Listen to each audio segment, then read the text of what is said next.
La Regione deciderà tra domani e mercoledì le misure per contrastare l'impennata dei contagi. Tra le ipotesi, zone rosse localizzate e il ritorno alla DAD, le decisioni, garantisce Fedriga, saranno comunicate per tempo. Il mondo della scuola resta in attesa delle decisioni della politica. Dubbi sulla DAD alle primarie. Imprescindibili in questo caso, avvertono presidi e insegnanti, congedi parentali per seguire i figli nella didattica a distanza. L'obiettivo era partire oggi, ma in pochi ce l'hanno fatta. Un inghippo informatico frena l'avvio dei tamponi rapidi nelle 400 farmacie della Regione, questione di giorni. Capolavoro di tecnologia aeronautica, simbolo dei valori della creatività italiana, le Frecce Tricolori compiono oggi 60 anni. Era il 1961 quando si costituiva il 313° gruppo addestramento acrobatico a Rivolto. Nel Milan, che l'Udinese affronterà mercoledì, ci sono assenze importanti. Tra i bianconeri torna Pereira, parte Okaka, in Serie B domani Pordenone, intercettato contro il Chievo.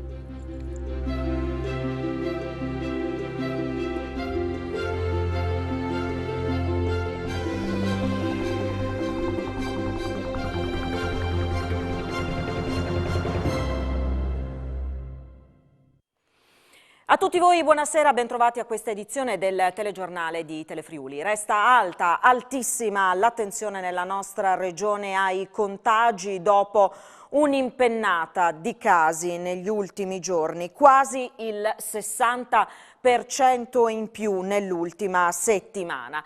La Regione sta cercando di capire quali misure mettere in campo per contrastare questa impennata di contagi. Le prime decisioni saranno prese già domani. Si parla, tra le varie ipotesi, di zone rosse localizzate, ma si parla anche del ritorno della didattica a distanza a scuola. Il Presidente Fedriga comunque garantisce le novità, i provvedimenti saranno comunicati per tempo, così da dare a tutti il modo di organizzarsi. Un monitoraggio costante e attento dei dati e del contagio per arrivare tra domani e mercoledì a una decisione su eventuali interventi mirati.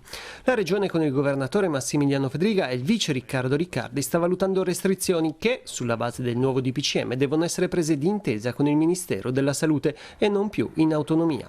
Al momento il quadro del contagio sta ulteriormente mutando, interessando la fascia d'età delle scuole medie e superiori con una crescita, registrando quindi un cambiamento rispetto alle scorse settimane, quando la fascia più colpita era quella 3-5 anni.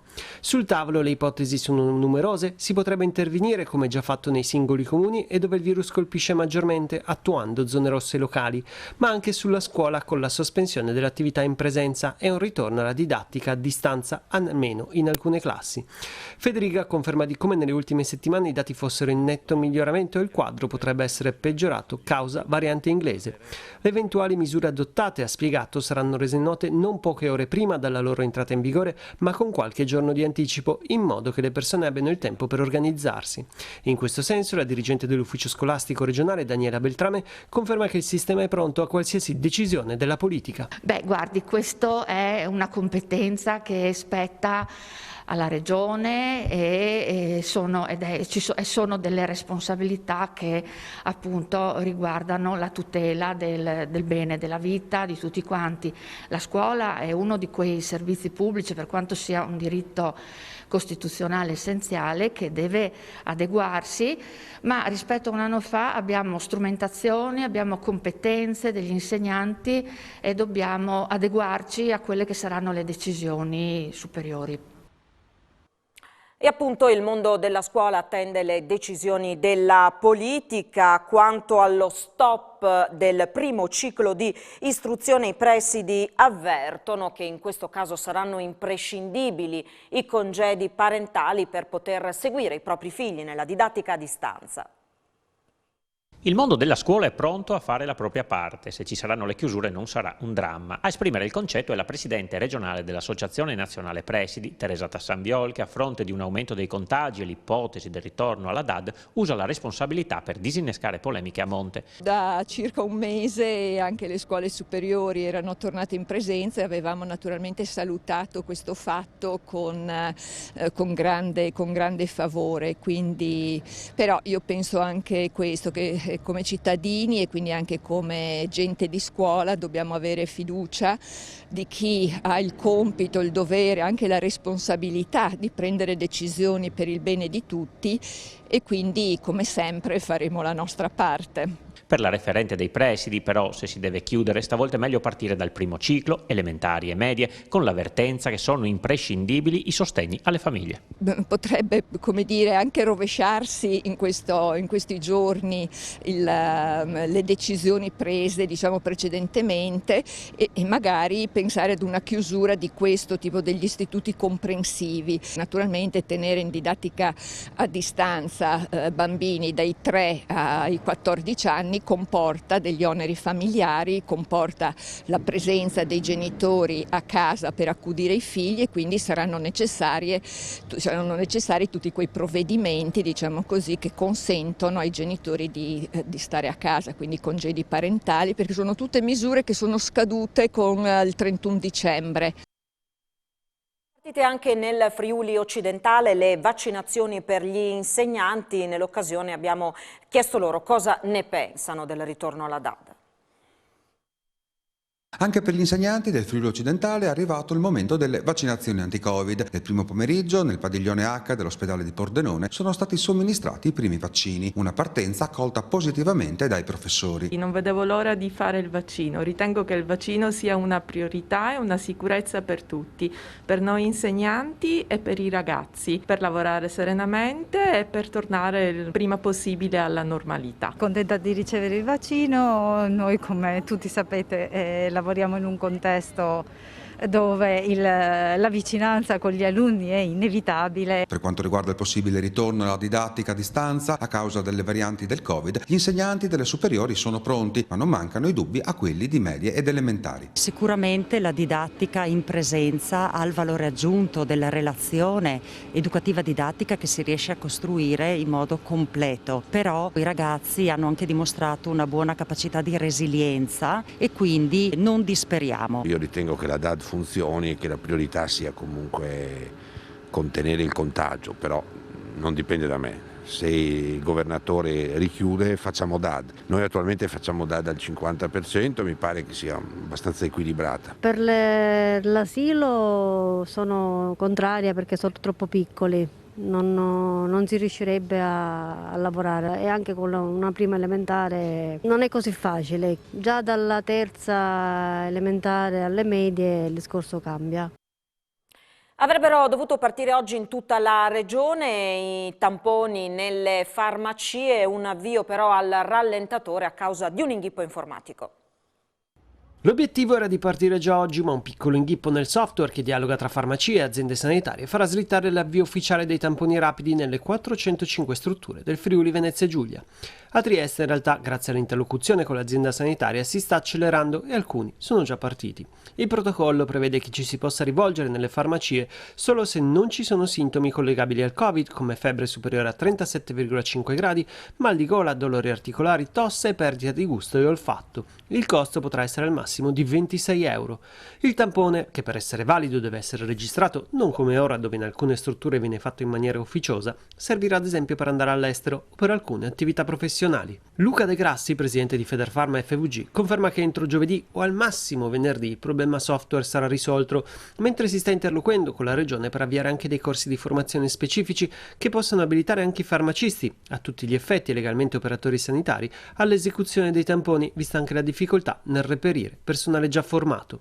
Al momento le adesioni sono circa al 50% nelle farmacie della regione, più alta nei comuni minori, ma i numeri potrebbero crescere ulteriormente una volta superate le attuali difficoltà. La Presidenza del Consiglio dei Ministri ha espresso parere favorevole alla richiesta di Confindustria del Friuli Venezia Giulia di effettuare vaccini anti-Covid anche nelle fabbriche. Via libera la campagna vaccinale anti-Covid nelle fabbriche. La struttura commissariale per l'emergenza ha espresso parere positivo in merito alla richiesta in tal senso del presidente di Confindustria del Friuli Venezia Giulia, Giuseppe Bono. Grande la soddisfazione dei presidenti delle territoriali di Udine, Anna Mareschi Danieli e Alto Adriatico, Michelangelo Agrusti, che ora confidano in un'accelerazione nella fornitura dei vaccini. L'iniziativa di Confindustria, definita encomiabile, è frutto di un protocollo d'intesa con CGIL, CISL e UIL approvato dalla Regione, sviluppato sulla base delle esperienze maturate nell'esecuzione, sempre nelle aziende, dei tamponi rapidi, oltre 70.000, e dei vaccini antinfluenzali. Prevede l'utilizzo delle cooperative dei medici di base e della Croce Rossa. Nella lettera che la Presidenza del Consiglio, struttura commissariale per l'emergenza Covid-19, ha inviato al Presidente di Confindustria del Friuli Venezia Giulia, Giuseppe Bono, si sottolinea la proficua collaborazione con le organizzazioni sindacali, con i medici e con la Croce Rossa del territorio, che conferma l'imprescindibile importanza di costruire sinergie tra le istituzioni e tutti i soggetti in grado di apportare il proprio contributo per sconfiggere il virus. L'azione di Confindustria del Friuli Venezia Giulia, è scritto ancora, si rivelerà ancor più preziosa nelle prossime fasi di vaccinazione estensiva anti-Covid-19 nel comune interesse dei lavoratori, delle imprese e dell'Italia tutta. 3 oggi i decessi con Covid in Friuli Venezia Giulia, aumenta la percentuale di casi di positività sui tamponi molecolari che si attesta sul 9,14%. Su 1.587 esami sono stati rilevati 145 nuovi contagi. Su 460 test rapidi antigenici invece sono stati accertati 27 casi, il 5,87% di positività. I ricoveri nelle terapie intensive sono 62, quelli in altri reparti 373. Le persone in isolamento oggi risultano essere 9.727. E c'è preoccupazione a Prepotto per l'aumento delle infezioni da Covid. Per isolare possibili focolai non ancora individuati, il sindaco Maria Clara Forti ha chiesto oggi alla Regione di intervenire predisponendo tamponi rapidi per tutti i concittadini. I contagi salgono in fretta, spiega Forti, attualmente Prepotto registra 21 contagi, oltre il 3% della popolazione, e oggi in paese c'è stato un decesso. Sono in contatto con il vicepresidente Riccardi e con l'azienda sanitaria. Sto insistendo, continua il sindaco, per un tampone di massa a tutta la popolazione. È indagato per omicidio stradale il cittadino rumeno di 31 anni, residente a Cassacco, che ieri pomeriggio è rimasto coinvolto in un incidente mortale in via Roma a Tarcento. Guidava su una Golf che si è scontrata con una Fiat 126 su cui viaggiavano madre e figlio, rispettivamente di 66 e 34 anni, entrambi residenti nella vicina frazione di Segnacco. Nell'impatto il 34enne Andrea Puppatti ha riportato lesioni gravissime, è morto in ospedale poco dopo il ricovero. La madre resta in condizioni critiche, aveva già perso una figlia 11 anni fa nello stesso tratto di strada, morta sempre a un seguito di un incidente stradale accaduto nel giorno di Capodanno. Il cittadino rumeno, uscito illeso dal tremendo scontro, è stato denunciato dai carabinieri anche per guida in stato d'ebbrezza. Avevano organizzato un pigiama party approfittando dell'assenza dei genitori di un amico. A tradire il nutrito gruppo di minorenni è stata la posizione defilata della casa in un borgo dell'altipiano del Carso. A mezzanotte, dopo un litigio scattato tra i ragazzi, un giovane ha chiamato i genitori chiedendo loro di andarlo a prendere. Non trovando la casa, padre e madre hanno chiesto aiuto ai carabinieri, che così hanno scoperto il ritrovo clandestino dei ragazzi. Sono stati identificati, riconsegnati ai genitori, tutti saranno sanzionati per il mancato rispetto delle disposizioni a contrasto della diffusione del Covid-19. Buon compleanno Frecce Tricolori, oggi compiono 60 anni, orgoglio nazionale, in questi giorni sono protagoniste a livello nazionale proprio perché viene ricordato questo importante anniversario. Allora ne parliamo con il comandante della Panna, il tenente colonnello Gaetano Farina, che è in collegamento telefonico con noi. Buonasera. Buonasera ai telespettatori. Insomma, una giornata molto importante, in realtà già negli ultimi giorni a livello nazionale non si fa che parlare delle Frecce Tricolori e di questo importante compleanno. Beh sì, un traguardo importante, ci fa piacere che si parli delle Frecce Tricolori perché proprio il 1° marzo del 1961, quindi 60 anni fa, i primi velivoli decollati da Grosseto arrivavano a Rivolto, dopo aver sorvolato Campoformido, culla dell'acrobazia aerea, e dare vita così alla meravigliosa avventura delle Frecce Tricolori. Un grande attaccamento, un grande affetto sempre dimostrato per il popolo italiano, che non è mancato in quest'anno difficile, difficilissimo, e le Frecce Tricolori anche nella pandemia hanno voluto portare il loro messaggio di speranza stendendo il tricolore sulla nazione. Sì, è stato un anno complicato il 2020, il 2021 è cominciato nello stesso modo, ma noi continuiamo ad addestrarci. Nel 2020 abbiamo avuto l'opportunità, l'onore di poter stendere il tricolore più lungo al mondo, sorvolando il nostro bellissimo paese, sorvolando tutti i capoluoghi di regione e sorvolando la città di Codogno, presa come simbolo per questa pandemia, e chiudendo poi il sorvolo e l'abbraccio tricolore proprio con il Friuli prima del nostro atterraggio e rivolto. È stata un'emozione particolare, un'emozione fantastica poter rivedere negli occhi degli italiani le emozioni per guardando il tricolore, noi stendendo il tricolore abbiamo voluto dare un messaggio di speranza e rinascita a tutti gli italiani. Un legame profondo con tutto il paese, ma un legame profondo anche con il Friuli, la terra che vi accoglie. Il Friuli ormai ci ospita da 60 anni, è un legame fantastico sia con il cittadino sia con tutte le istituzioni del territorio. È un qualcosa che ci unisce in particolar modo, e noi siamo contenti di essere qui in Friuli perché ci sentiamo a casa. Le Frecce Tricolori gli uomini delle Frecce Tricolori provengono da tutta Italia, ma qui ci sentiamo un po' tutti a casa nostra. Ci sarà l'occasione per festeggiare a dovere questo 60° compleanno?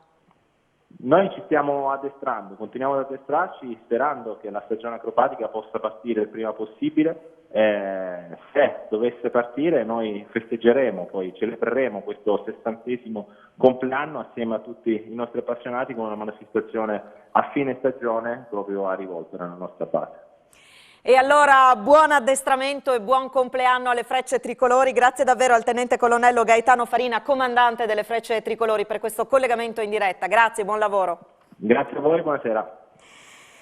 A Udine c'è la necessità di rinforzare la collaborazione tra polizia locale e forze dell'ordine, quanto concordato nel corso di un incontro in prefettura a Udine del Comitato Ordine e Sicurezza Pubblica che è stato convocato dal prefetto dopo la rissa in via Vittorio Veneto che ha visto per protagonisti alcuni cittadini stranieri. Vediamo allora che cosa è emerso dall'incontro.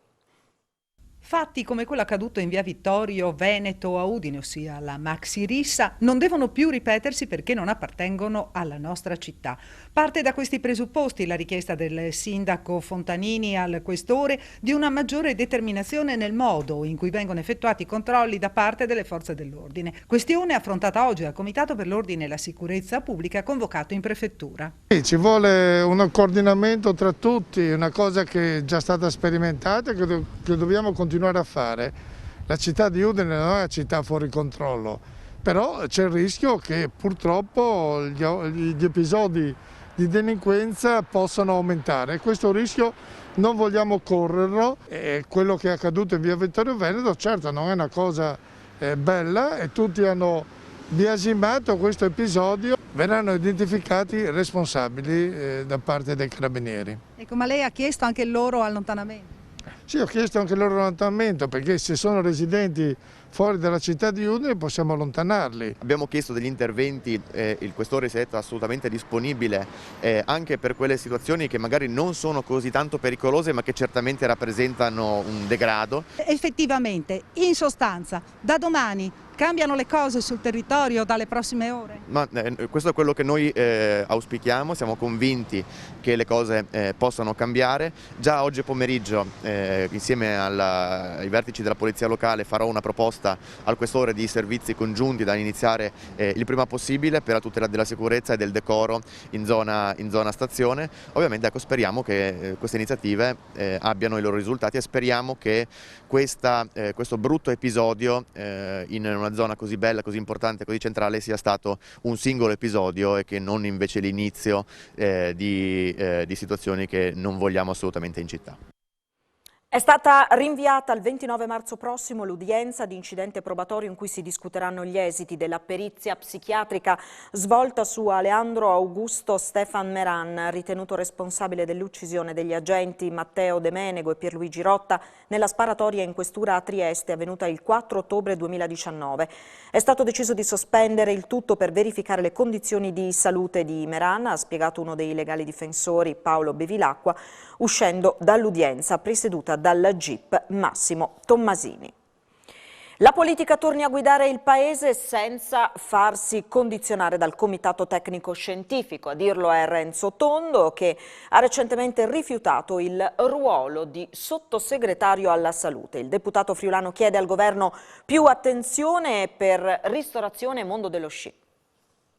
Troppo potere al Comitato Tecnico Scientifico, che deve essere al servizio della politica e non viceversa. Il messaggio è quello del deputato friulano Renzo Tondo, che la scorsa settimana ha rinunciato al ruolo di sottosegretario alla salute. Se qui non si riparte siamo in una situazione in cui molte aziende salteranno, perché non si vive di solo assistenza, non si vive di proroga di cassa integrazione, non si vive di blocco dei licenziamenti e bisogna porsi il problema del dopo. A mio avviso il ministro Speranza e il governo, quello di prima, spero non quello di adesso, hanno trascurato questo problema e oggi sono sostanzialmente, non dico sotto scacco, ma condizionati in maniera eccessiva dal Comitato Tecnico Scientifico. La politica deve riappropriarsi del proprio ruolo ed è per questa la ragione per cui ho deciso di non accettare il sottosegretariato, perché voglio mantenere le mani libere verso il governo. Tondo chiede al nuovo governo più attenzione per il mondo dello sci e della ristorazione. Lo sci non riesco a capire come magari una cabina sì e una cabina no non si sia potuto riaprire gli impianti in una stagione straordinaria come questa. Quando ho avuto il colloquio come delegazione col Presidente Draghi, ho detto: guardi Presidente, sono uno dei non tantissimi operatori di partita IVA presenti in Parlamento. Le voglio rappresentare questa situazione. Al ristorante lei Presidente ci va con la sua signora, ci va con la sua famiglia, ci va con le persone che conosce.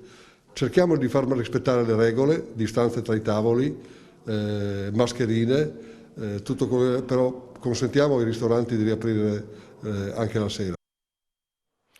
E torniamo alla notizia di apertura in cui vi abbiamo dato conto della situazione relativa ai contagi da Covid in regione, con un'impennata che è preoccupante. Si diceva che già domani la regione potrebbe prendere le prime decisioni sulle contromisure da adottare e poco fa in un tweet il vicepresidente della regione con delega alla salute Riccardo Riccardi ha fatto sapere che si è conclusa la prima riunione della task force sull'elaborazione dell'andamento della curva. Nell'ultima settimana rispetto a quella precedente in Friuli Venezia Giulia, fa sapere Riccardi, l'infezione è aumentata del 57%. Calo di fatturato per il 74% delle imprese artigiane, resilienza nonostante la situazione Covid e voglia di ripresa prevista per il 2022. Resilienza, una crisi importante, mai evidente come quella attuale, e la speranza per il 2022 sono gli elementi che caratterizzano la 30ª indagine congiunturale dell'artigianato in provincia di Udine.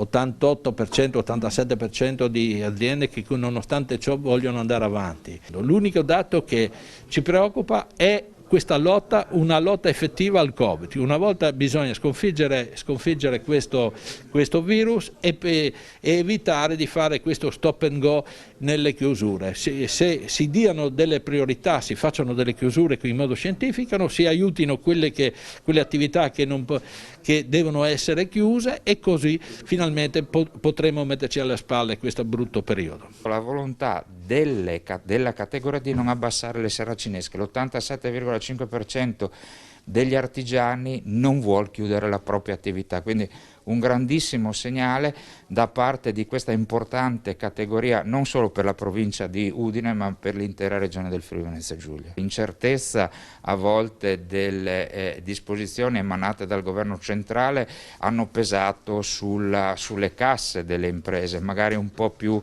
di programmazione, però torno a ribadire, è facile criticare chi si trova a dover fare delle scelte poi complicate per la prima volta, insomma non ha un compito facile. Una legge che metta a sistema gli sconti sulla benzina agevolata aiutando le fasce più deboli. Questo è il progetto a cui sta lavorando l'assessore regionale Scoccimarro, che ha presentato anche un libro dedicato ai piccoli sulla tutela ambientale. Una proroga in attesa di arrivare alla nuova legge strutturale che riformi il sistema degli sconti carburante. L'assessore all'ambiente Fabio Scoccimarro sta proseguendo nel percorso di riforma di un sistema che appare sempre più datato. Le leggi sono datate, la più recente del 2010, però noi interveniamo proprio per ridurre l'inquinamento, perché può sembrare un paradosso andare a incentivare le benzine e il gasolio, ma invece è proprio il contrario, cioè proviamo a evitare che ci sia il turismo del pieno verso la Slovenia e anche verso l'Austria, e quindi andando a fare più chilometri e più inquinamento, e così andiamo anche a penalizzare, andremmo a penalizzare se non lo facessimo le fasce più deboli della popolazione. Quindi noi diamo un incentivo affinché il prezzo sia calmierato, si consumi in Italia, si faccia crescere l'economia italiana e contemporaneamente, evitando gli spostamenti, diminuisce l'inquinamento. Sempre in tema di ambiente verrà distribuito nelle scuole primarie della regione il libro Amo il Friuli Venezia Giulia, progetto comunicativo realizzato insieme ad ARPA in collaborazione con l'ufficio scolastico regionale. Affinché i 50.000 studenti delle scuole elementari incomincino loro, e già lo fanno, ad avere una buona educazione ambientale e ovviamente contagiare anche la famiglia e i genitori che ne hanno molto bisogno. La nostra regione si pone a essere leader in Europa per arrivare in anticipo a quello che sarà il Green Deal europeo del 2050. Il progetto si chiama Nipoti, proprio perché vorremmo condividere la regione più verde d'Europa anche con i figli e i nipoti. 70 opere di grandi artisti di fine 800 e inizio 900, 10 mai viste prima d'ora in esposizione. Caratterizzeranno la mostra La forma dell'infinito, in programma a Casa Cavazzini dal 16 ottobre al 27 marzo del 2022. Udine si appresta ad accogliere a Casa Cavazzini La forma dell'infinito, una delle più importanti mostre d'arte a livello internazionale, ideata e curata da Don Alessio Geretti con il Comitato San Floriano di Illegio, grazie al sostegno della Regione e alla collaborazione di varie categorie economiche. Dal 16 ottobre al 27 marzo del 2022, Casa Cavazzini presenterà una settantina di opere provenienti da 10 paesi, alcune delle quali saranno visibili al pubblico per la prima volta. La visita sarà guidata e potrà essere prenotata a partire dal 1° giugno.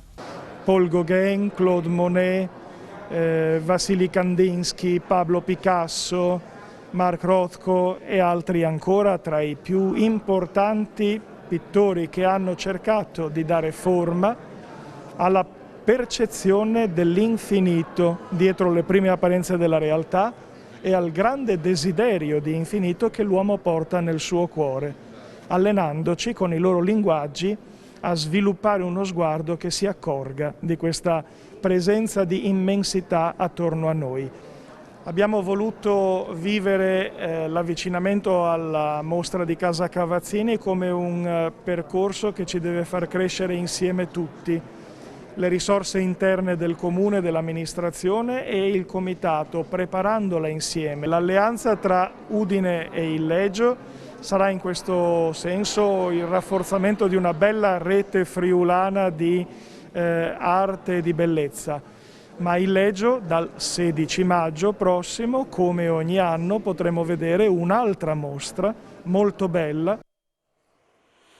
Tra poco a Sport FVG, le assenze del Milan che mercoledì ospita l'Udinese, il ritorno di Tessera in panchina domani per la sfida al Chievo, il Tavagnacco che centra un'altra vittoria e poi ancora il basket con il 5° successo della Web Gesteco Cividale, i 2 record europei di nuoto paralimpico di Antonio Fantin e l'argento mondiale giovanile del figlio d'arte Fabio Piller-Kotrer nella rassegna iridata di biathlon. Tutto questo tra pochissimo a Sport FVG e a seguire le previsioni del tempo a cura di Antonino Renda. Buon proseguimento di serata, arrivederci.